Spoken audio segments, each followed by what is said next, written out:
Pre tých, ktorí sú fascinovaní digitálnym vizuálnym umením, pripravili IC Culture Train a Fakulta umení Technickej univerzity v Košiciach výstavu s názvom Nové médiá v kasárniach, ktorá sa uskutočnila 17.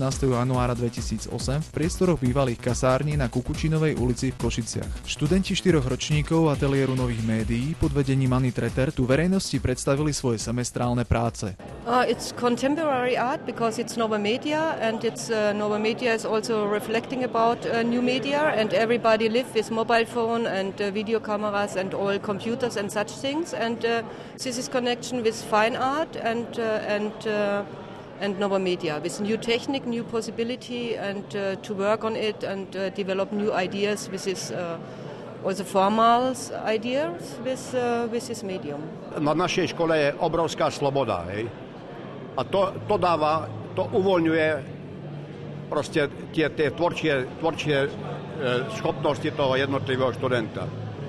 Takže my nabádáme skorej väčšej smelosti a neuzatvárať sa len do seba, ale proste otvoriť sa. Hej.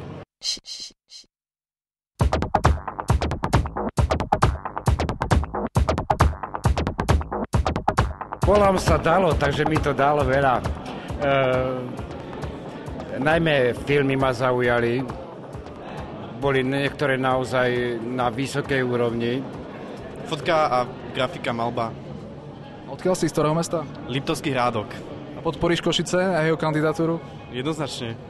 Sú tu mladí ľudia, stále prinášajú niečo nové, snažia sa, je to na nich vidieť. A proste je to silné. Je to dosť vtipné. Vtipné? No. Čo je na tom vtipné? Všetko.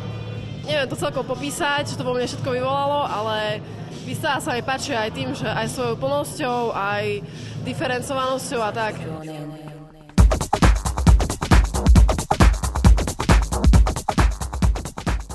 Vystavené práce rozmanitého charakteru od fotografie cez výtvarné inštalácie a videoart až po interaktívne multimediálne projekty zaujali návštevníkov najmä svojou nápaditosťou a prevedením.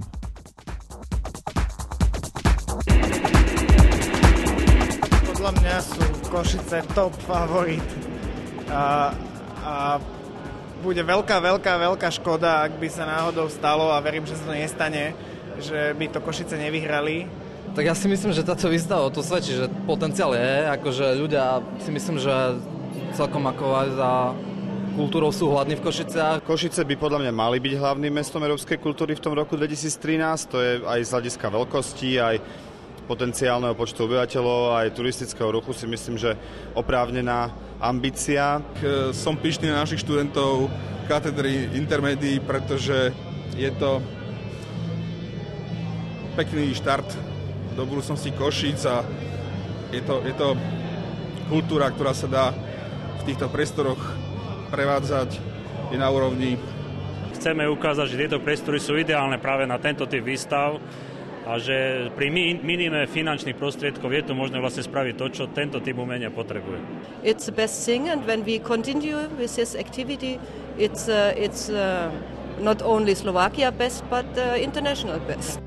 Držme teda Košiciam palce, aby v rozhodujúcom boji o zisk titulu Európskeho mesta kultúry naozaj obstálo a aby si kvalitné umenie a zdravá kultúra našli svoje pevné miesto v galériách aj srdciach ľudí tohto mesta.